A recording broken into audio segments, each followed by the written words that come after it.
Thanks for staying with us for the latest episode of The Broadway Show. Glad you're here.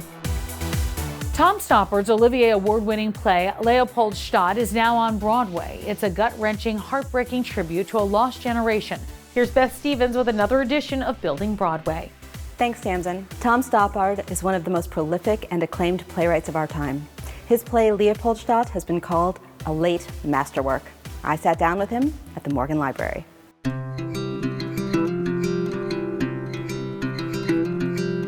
Can we start with the title, Leopoldstadt? I think that audiences walking in think that is the setting for the play, and that's not quite right.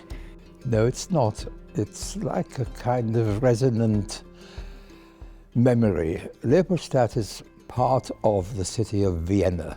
It was the Jewish quarter for a long time. So Leopoldstadt, the title of the play, refers first of all to the place this family came from towards the end, when the Nazis stormed into Vienna. The Jewish families were evicted at the very least. Really bad things happened to them. So the title refers to where they've come from. It refers to where they were going at that time, World War II. And they were the lucky ones who got back to Leopoldstadt. And in terms of arrivals and exiles, this has a great resonance for you in your life. You're not from Vienna. No, that's true.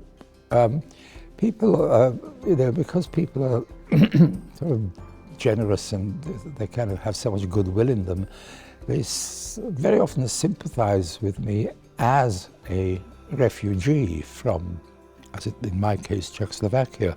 I can never quite feel that I qualified because my father and my mother and my brother and I, we were sent out as the Nazis were coming in, but we were sent out by my father's employer, he was a doctor. We were sent abroad with a position for us. So I never felt like a refugee, though, yes, twice in my life. First time with the Nazis, and second time with the Japanese invasion of Singapore, which is where we were sent. My mother and my brother and I, in the Singapore case, without my father, ran away. We got on boats, and I ended up in India, and ultimately, at the age of 8, I ended up in England. And my father being dead, my mother remarried, and Stoppard is the name of my stepfather. My late stepfather was called Kenneth Stoppard. Put like that, it seems like a dramatic and eventful life. I wasn't growing up thinking, gosh, this is very dramatic and eventful, but it was in many ways. You're not known for mining your personal history in your plays. No. And you do in this play a bit. Yes, I do. It is a work of fiction, of course. Absolutely. And there's a character that stands in, perhaps, for you in the final scene. Undoubtedly, yep. Tell me about creating that character. And it feels out of character for you to do that. Well, one way of putting it is that this was the character I didn't have to create because he was me.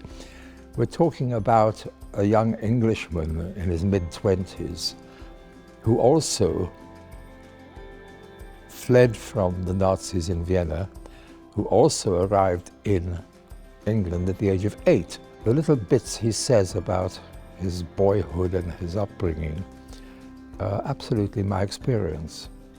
How did it feel to create that scene with that character for you? Did it feel vulnerable?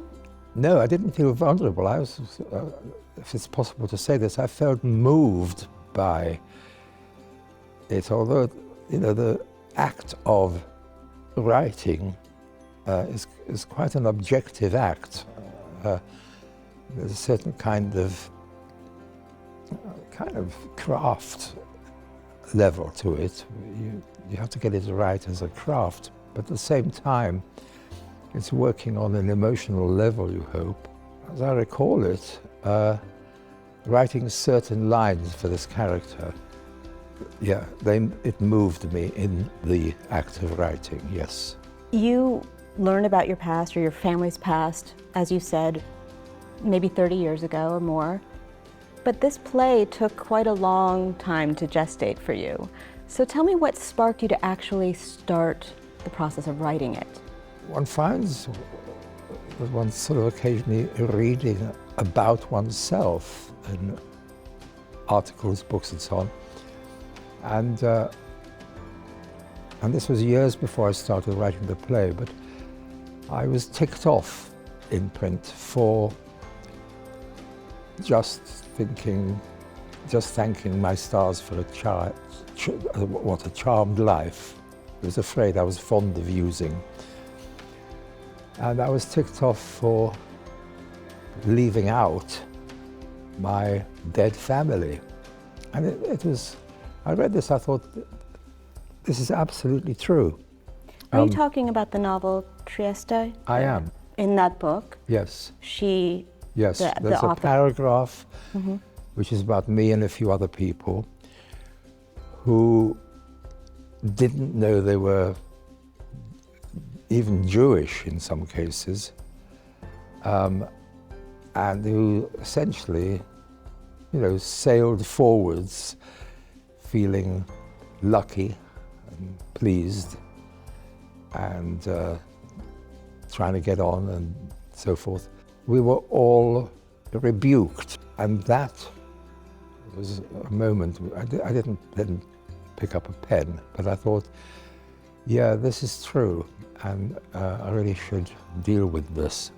This friend of mine, Sonia Friedman, who produces kind of like everything in quotes, she asked me to write a play, and at the moment when I actually did have a play I wanted to write.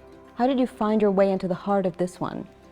Well, when you're really lucky, it turns out that you're dealing with stuff which you've been mentally dealing with for years and years. I don't really know how one starts. I'd love to know what to do this next time. I'd like to wake up tomorrow and start writing a play. I think the world would like you to do that. It's nice of you to say that, but I've been thinking that about myself, my own desire, for many months now. I go to sleep thinking about it, I wake up thinking about it.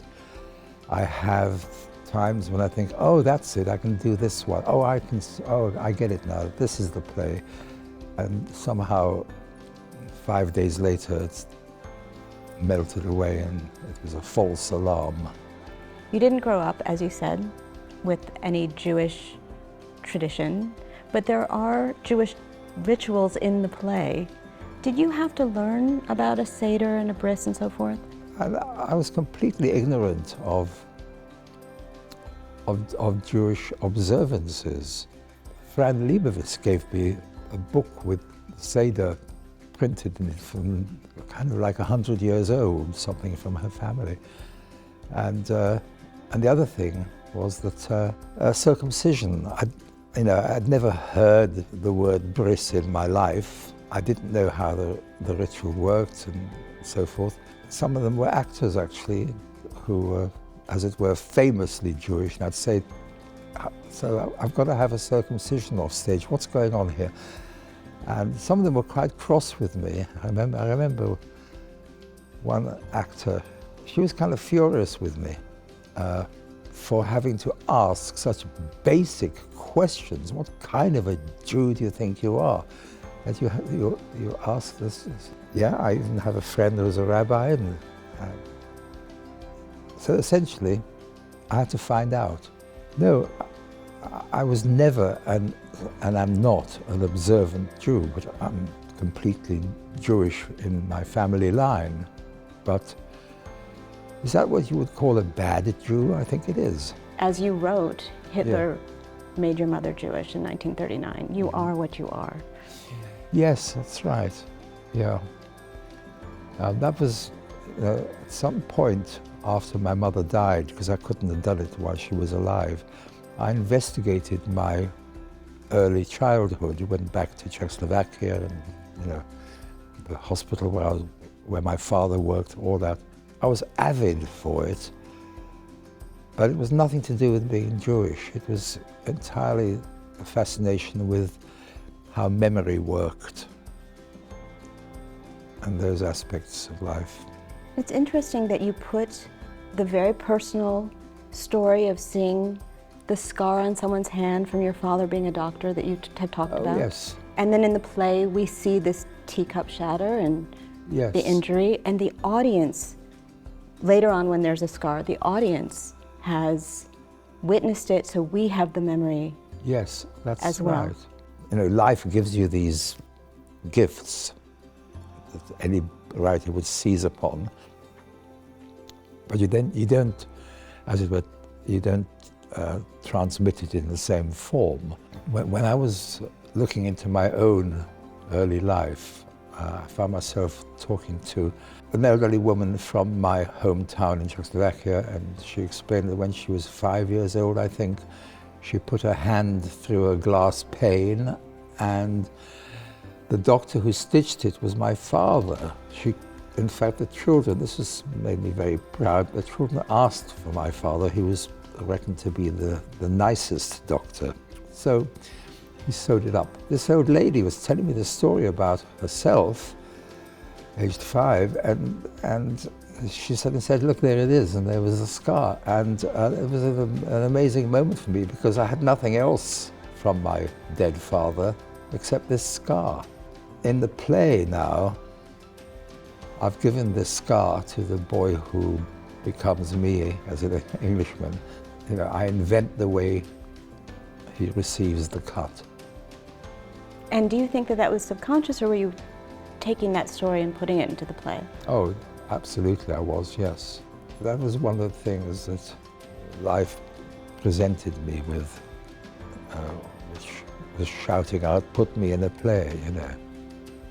And now it's part of the legacy. Yeah, yeah.